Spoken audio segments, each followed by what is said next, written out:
Law versus അറിവുകൾ എന്ന YouTube ചാനലിലേക്ക് സ്വാഗതം. ആധാർ കാർഡും പാൻ കാർഡും തമ്മിൽ ലിങ്ക് ചെയ്യണമെന്ന നിയമം പാസാക്കിയിട്ട് ഏതാനും വർഷങ്ങളായി.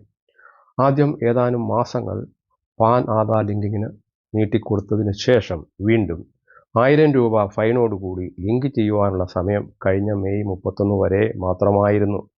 ഇനിയും ലിങ്ക് ചെയ്യാത്തവരുടെ പാൻ ജൂലൈ 1, 2024 മുതൽ ഇല്ലാതാവും. അതായത് ഇനോപ്പറേറ്റീവ് ആയ പാൻ ഒരിടത്തും സ്വീകരിച്ചതായി കണക്കാക്കിയില്ല. ഇതുമൂലം പാൻ ഇനോപ്പറേറ്റീവ് ആയവർക്ക് വരുന്ന നഷ്ടം അഥവാ അധിക ചിലവിനെക്കുറിച്ചാണ് ഇന്ന് പറയുവാൻ പോകുന്നത്.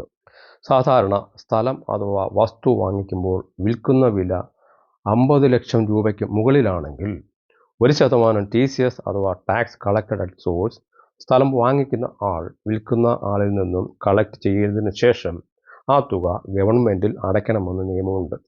അപ്രകാരം 1% TCS കളക്ട് ചെയ്താലും സ്ഥലം വിൽക്കുന്ന ആളുടെ പാൻ ഇനോപ്പറേറ്റീവ് ആണെങ്കിൽ 20% TCS വാങ്ങുന്ന ആൾ ഗവൺമെൻറ്റിൽ അടയ്ക്കുവാൻ ബാധ്യസ്ഥനാണ്. കാരണം പാൻ ഇല്ലാത്തവരിൽ നിന്നും 20% TDS കളക്ട് ചെയ്യണമെന്നാണ് നിയമം. ഫലത്തിൽ സ്ഥലം വിൽക്കുന്ന ആളുടെ പാൻ ഇനോപ്പറേറ്റീവ് ആയതുകൊണ്ട് അയാളുടെ പാൻ ഇല്ലാത്തതുപോലെ കണക്കാക്കി 20% TCS വാങ്ങുന്ന ആൾ അടയ്ക്കേണ്ടി വരും.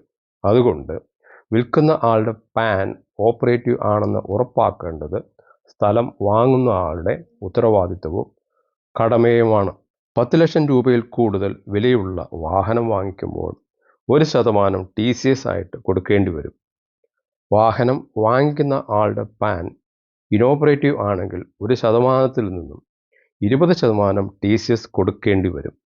അപ്രകാരം അടച്ച TCS 26AS എന്ന റിപ്പോർട്ടിൽ ക്രെഡിറ്റ് കിട്ടണമെങ്കിൽ പാൻ വാലിഡ് ആയിരിക്കണം.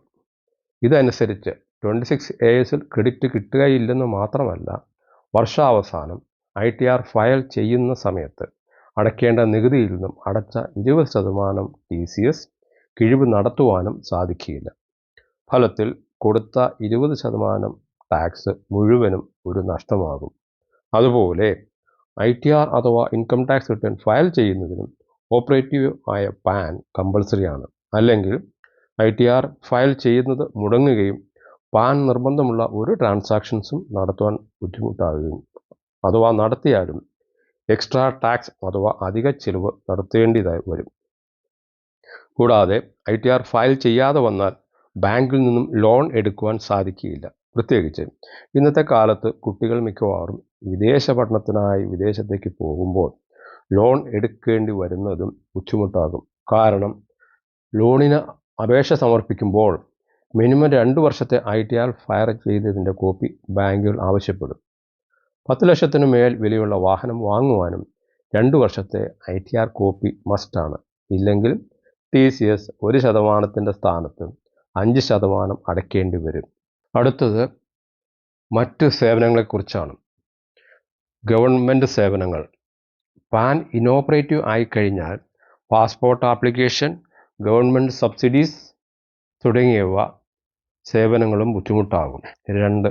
ബാങ്കിങ് സേവനങ്ങൾ. ഇനോപ്പറേറ്റീവ് ആയ പാൻ ആണെങ്കിൽ ബാങ്കിൽ 50,000 രൂപയിൽ കൂടുതലുള്ള ക്യാഷ് ഡിപ്പോസിറ്റ് നടക്കുകയില്ല.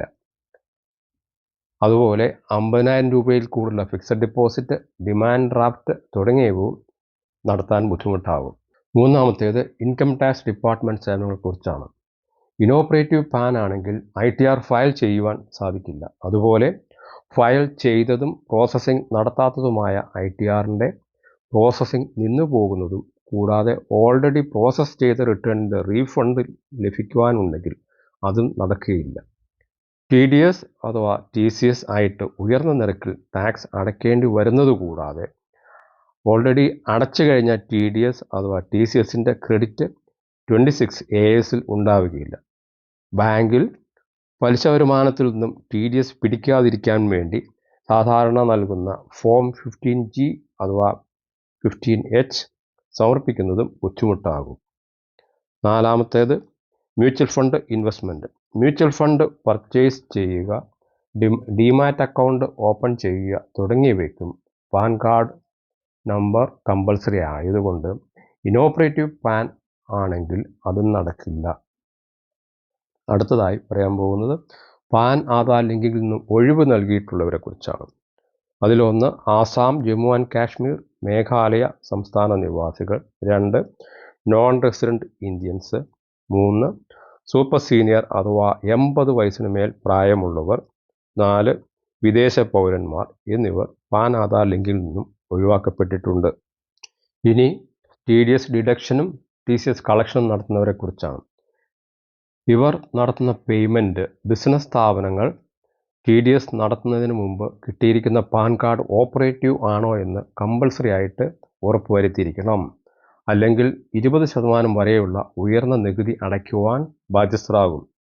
അല്ലെങ്കിൽ നടത്തിയ പേയ്മെൻറ്റ്സ് സ്ഥാപനത്തിൻ്റെ ചിലവായി കണക്കിൽ ചേർക്കുവാനും അലൗഡല്ല.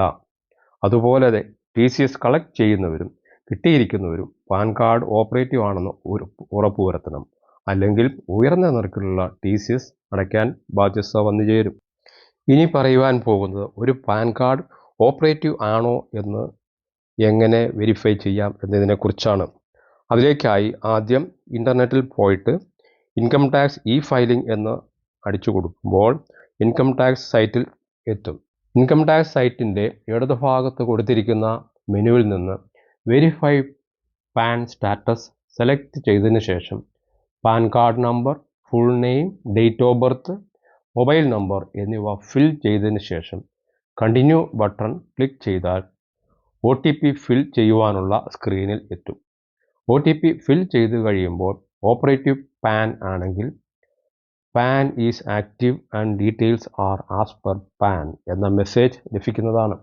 ഇപ്രകാരം ഒരു പാൻ ഓപ്പറേറ്റീവ് ആണോ അല്ലയോ എന്ന് ആർക്ക് വേണമെങ്കിലും ഇൻകം ടാക്സ് സൈറ്റിൽ പോയിട്ട് ചെക്ക് ചെയ്യാൻ സാധിക്കും. നിങ്ങളുടെ സംശയങ്ങളും മറ്റും കമൻറ്റ് ബോക്സിൽ ഇടുകയാണെങ്കിൽ മറുപടി ലഭിക്കുന്നതാണ്. Thank you for watching.